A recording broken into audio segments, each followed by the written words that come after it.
स्वागत है आप सभी का tech study ITI YouTube channel पर।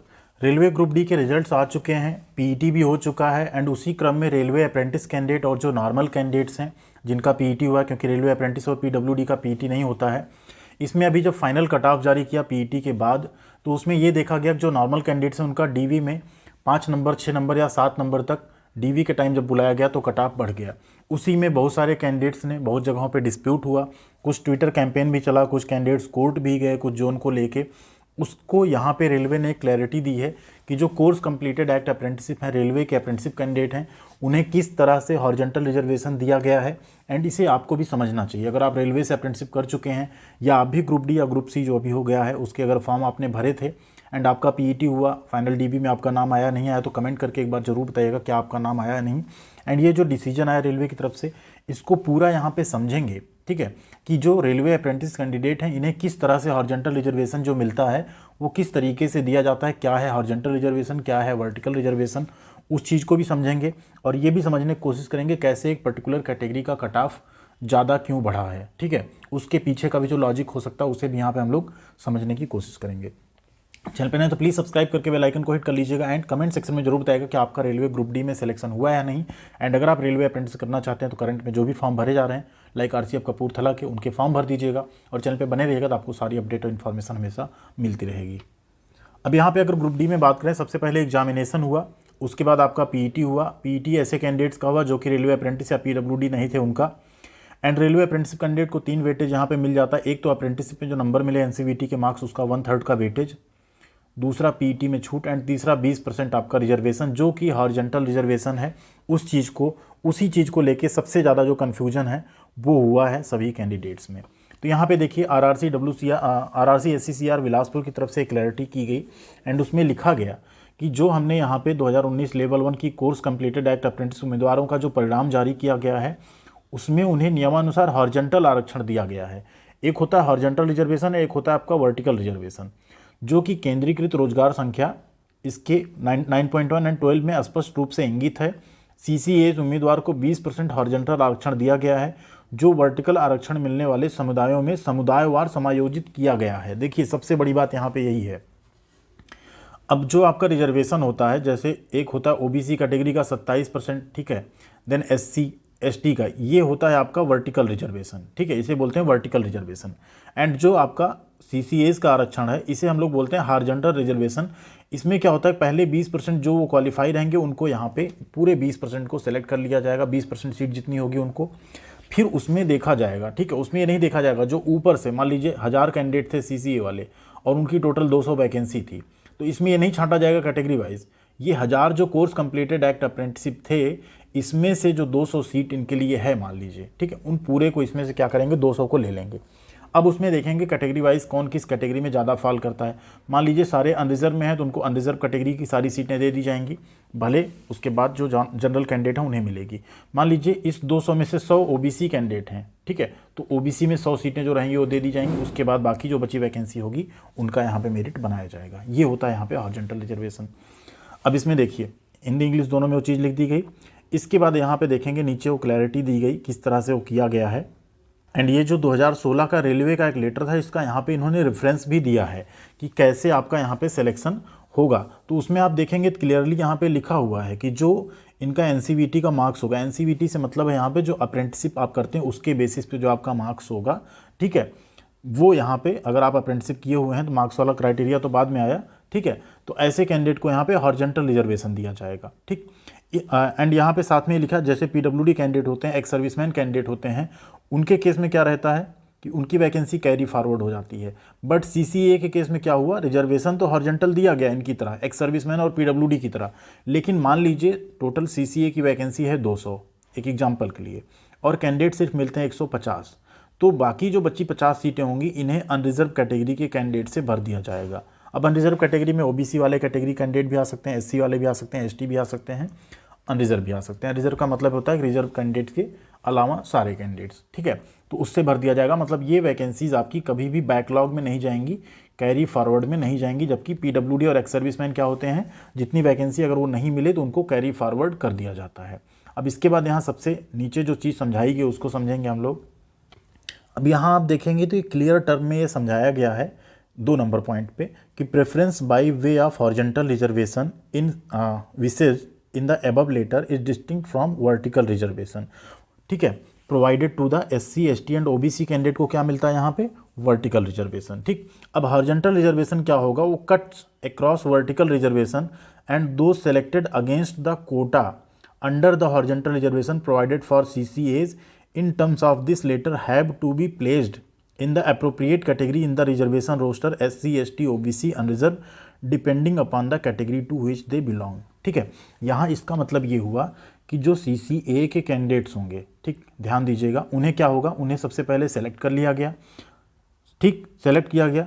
अब जब सेलेक्ट किया गया उसमें से, तो जो वर्टिकल रिजर्वेशन प्रोवाइड किया गया था सभी कैटेगरीज को, उसमें से उसको कट कर दिया गया। ठीक, क्या किया गया, उसमें से उसको कट कर दिया गया वैकेंसीज को। इसके बाद देखा जाएगा जो CCA के कैंडिडेट थे, मान लीजिए उसमें से कितने कैंडिडेट SC कैटेगरी के, कितने ST के, कितने OBC के, कितने अनरिजर्व के। ठीक, इसमें इनको प्लेस कर दिया जाएगा, इन कैटेगरीज में इनको क्या कर दिया जाएगा, इनको प्लेस कर दिया जाएगा। अब इसके बाद इन सब कैटेगरीज में जितनी सीटें बचेंगी उस पर नॉर्मल कैंडिडेट्स फाइट करेंगे, उस पर नॉर्मल कैंडिडेट्स जो है अपनी सीट देखेंगे। इसी वजह से इसमें क्या हुआ, जब अभी PET के बाद फाइनल मेरिट बनी तो अनरिजर्व कैटेगरी में आप देखेंगे 7 से 8 नंबर तक का बढ़ गया। OBC कैटेगरी में भी आप देखेंगे लगभग जगहों पे 6 से 7 नंबर तक का इंक्रीमेंट देखने को मिला कट ऑफ से। ठीक है, higher side. And SC ST category में थोड़ा सा ये चीज़ कम देखने को मिला।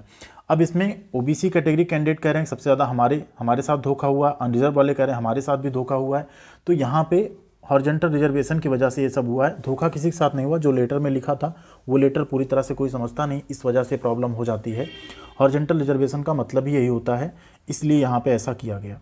अब इसमें OBC कैटेगरी कैंडिडेट्स को इसलिए थोड़ा सा लगता है कि उनके साथ धोखा हुआ, क्योंकि जो कोर्स कंप्लीटेड एक्ट अप्रेंटिसशिप के कैंडिडेट्स हैं, इसमें भी आप देखेंगे जो क्वालिफाइंग क्राइटेरिया था 30% प्लस 35% इस तरह से रखा गया था, 30 और 40%। ठीक है, तो 30% क्या हुआ ना, बहुत सारे कैंडिडेट जो OBC कैटेगरी में होते हैं स्पेशली, वो भी पढ़ने में अच्छे होते हैं देखा जाए तो, जो कट ऑफ से अंदाज़ा लगता है। ऑब्वियस सी बात है, हम किसी के लिए पार्शियल नहीं हो रहे। तो उस केस में क्या हुआ, उनके लिए जो क्वालिफाई करना था वो आसान हो गया। अनरिजर्व में भले वो 40% था, शायद 40% CCA वाले कम स्कोर कर पाए हैं, बट जो क्वालिफाइंग क्राइटेरिया 30% रखा गया उसे मैक्सिमम कैंडिडेट्स यहाँ पे पास कर पाए हैं। ठीक है, तो इस वजह से क्या होगा, जब CCA का 20% कोटा दिया गया तो OBC कैटेगरी वाले छात्रों को ये लगता है कि मैक्सिमम केस में क्या हुआ कि OBC की सीटें पूरी चली गई उसके बाद। अब यहाँ अगर एक एग्जाम्पल से समझें हम लोग, जैसे यहाँ पे देखेंगे 1000 वैकेंसी का एग्जाम्पल दिया गया। अब 1000 वैकेंसीज थी, तो सीधी सी बात है यहाँ पे 20% 1000 का कितना होता है, 200 होता है। यानी इसमें 200 वैकेंसी जो है ये किसके लिए है, CCA के लिए है। अब ये 200 वैकेंसी किसी की भी हो सकती है। देखिए ये 200 अनरिजर्व में भी पूरे जा सकते हैं, अगर इन 200 में CCA पूरे अनरिजर्व से क्वालिफाई किए उस केस में। ये पूरे 200 OBC में भी जा सकते हैं, अगर सारे CCA वाले क्या हैं, OBC कैटेगरी से हैं। ये इवन SC में भी जा सकते हैं, लेकिन SC की तो उतनी सीट फिलहाल है ही नहीं। SC की तो टोटल सीट ही 150 आएगी, क्योंकि 15% रिजर्वेशन रहता है। ST की यहाँ पे 7.5% यानी 75 सीटें आएंगी। OBC को 27% आरक्षण है, 270 सीटें आएंगी। अनरिजर्व में बचती हैं 505। तो अगर 1000 में हम इन सबको जोड़ें, 505, 270, 75 और 150 को, तो ये ऑलरेडी 1000 हो जाता है। ऐसा नहीं कि 200 जो है बाहर से है, तो ये नहीं। यहाँ पे 1000 में क्या होगा, 200 इनको दिया गया, बाकी 800 सीटों पे ये फार्मूला लगाया जाए कि SC ST OBC जनरल का कितना है। ये फार्मूला यहाँ पे नहीं अप्लाई होता है, क्योंकि SC ST OBC का आरक्षण वर्टिकल है, CCA का आरक्षण आपका हॉरिजॉन्टल है। तो इसमें क्या होगा, 1000 में पहले क्या होगा, 200 कैंडिडेट CCA वाले सेलेक्ट किए जाएंगे। अब इस 200 में फॉर एग्जांपल मान लीजिए 50 कैंडिडेट हो गए SC के, 10 हो गए ST के। ठीक है, ध्यान दीजिएगा यहाँ पे। ठीक है, और मान लीजिए 100 हो गए OBC के एग्जाम्पल के लिए, तो कितना हो गया, 160, और 40 हो गए अनरिजर्व कैटेगरी के। तो इतनी सीटें 40 अनरिजर्व से, 100 OBC से, 10 यहाँ से, 50 यहाँ से कट हो जाएंगी। मतलब SC की अब सिर्फ 100 सीटें बचेंगी, उसमें फाइट करेंगे। OBC देखिए 100 कम हुई, यानी यहाँ पे सीधे अब 170 सीट ही बची। तो अगर ऐसा जिस जोन में होगा वहाँ OBC का कट ऑफ हायर साइड चला जाएगा। यही मान लीजिए उल्टा होता, पूरे 200 यहाँ अनरिजर्व में सेलेक्ट हो गए होते, तो बाकी सबका कट ऑफ थोड़ा कम बढ़ता, लेकिन अनरिजर्व कैटेगरी केस में कट ऑफ और ज़्यादा ऊपर भाग जाता। तो ये यहाँ पे यही चीज़ हुआ है। इस वजह से रेलवे को यहाँ पे क्लैरिफिकेशन भी देना पड़ा कि किस तरीके से हमने रिजर्वेशन का रोस्टर या रिजर्वेशन बनाया है यहाँ पे, जिस वजह से ये चीज़ें आपको यहाँ पे देखने को मिल रही हैं। अब आगे 2016 का लेटर था, क्योंकि तब PET में आपको छूट नहीं मिली थी। तो यहाँ क्या होता था, मान लीजिए 200 वैकेंसी CCA की है, तो 200 एक्स्ट्रा यानी 2 टाइम्स बुलाए जाते थे कैंडिडेट PET के लिए। ठीक, उसके बाद जो है वो उनका पीईटी होता था, फिर फाइनल जो है हॉरिजॉन्टल रिजर्वेशन से मेरिट यहाँ पे बनाई जाती थी। बट अब क्या हुआ, रेलवे अप्रेंटिसशिप को जो है पीईटी से छूट मिल गई, तो पीईटी तो अब आपको क्वालिफाई यहाँ पे करना नहीं है। इस वजह से अब जितने कैंडिडेट्स से उतने ही कैंडिडेट्स को यहाँ पे बुलाया जाएगा एंड उतने ही कैंडिडेट इसमें सेलेक्ट होंगे। अब एक एग्जांपल और आप समझिए, मान लीजिए टोटल 1000 वैकेंसी है और 200 यहाँ पे CCAs की वैकेंसी है, ठीक है। अब इस 200 में सिर्फ 150 सुटेबल पाए जाते हैं, क्योंकि जो क्वालिफाइंग क्राइटेरिया उसको नहीं पास कर पाते सब। तो ये 150 ही वैकेंसी यहाँ पे भर दी जाएगी। जो 50 वैकेंसी बचेगी, ठीक है, वो यहाँ पे कैरी फॉरवर्ड नहीं होगी। देखिए क्या लिखा ना, there will be no carry forward of CCAs vacancies whatsoever, ठीक है। The selected CCAs should then be adjusted against the respective community, जिसमें भी वो हैं उसमें एडजस्ट कर दिए जाएंगे एंड जो भी वैकेंसी बचेगी उस पर बाकी कैंडिडेट्स जो हैं उनको ले लिया जाएगा। वो PWD या एक्स सर्विसमैन की तरह ऐसा नहीं होगा, उसको अगली वैकेंसी में निकाला जाए फिर से नोटिस में, यहाँ ऐसा नहीं रहेगा। तो इस चीज़ को आपको यहाँ पे समझ लेना है। आई होप वीडियो से पूरा आप समझ पाए होंगे क्या हम यहाँ पे बताना चाह रहे थे। अभी भी अगर आपका कोई डाउट रह जाता है तो प्लीज़ कमेंट सेक्शन में बताइएगा। एंड एक चीज़ और, एक ध्यान दीजिएगा, अगर आप नॉर्मल कैंडिडेट हैं या CCA हैं उसके केस में भी, जब यहाँ पे मॉडिफिकेशन लिंक आए थे एंड CCA के नंबर इंटर करने की बात हुई थी, तो बहुत सारे ITI कैंडिडेट्स ऐसे हैं जिन्होंने NCVT को ये समझा कि हमारा ITI का NCVT, और वो रेलवे से अप्रेंटिस नहीं किए थे, उसके बाद भी उन्होंने अपना ITI का मार्क्स जो था उसे यहाँ पे CCA में जाके अपडेट कर दिया। तो ऐसे कैंडिडेट DB में पूरी तरह से रिजेक्ट हो जाएंगे एंड ये सीटें जो बचेंगी, ये आपका जब लिस्ट आएगा, दूसरा लिस्ट आएगा, तो उसमें हो सकता है आपका कम कट ऑफ जाके ये सीटें आपको वापस मिल सकती हैं। अब आप लोग कमेंट सेक्शन में बताइए, क्योंकि हमारे पास कई बच्चों के ऐसे मैसेजेज या कमेंट आए थे कि हमने तो गलत भर दिया था इसलिए हम DB करवाने यहाँ पे नहीं जा रहे हैं। तो ये एक चीज़ भी यहाँ पे हुई है। उस टाइम पे भी हमने वीडियो बना के समझाया था कि ऐसे नंबर्स मत भरिएगा, बट फिर भी बहुत सारे कैंडिडेट से मिस्टेक हुई है। उम्मीद करते हैं समझ पाए होंगे आप पूरा वीडियो, क्या होता है वर्टिकल रिजर्वेशन, क्या होता है हॉरिजॉन्टल रिजर्वेशन। अभी क्लैरिटी आपको आ गई होगी एंड किस तरह से मेरिट लिस्ट बनाई है वो भी आपको क्लियर हुआ होगा। Thank you very much. मिलते हैं अगले अपडेट साथ अगले वीडियो में। बने रहेगा चैनल पर, वीडियो को लाइक और शेयर जरूर कीजिएगा। Thank you.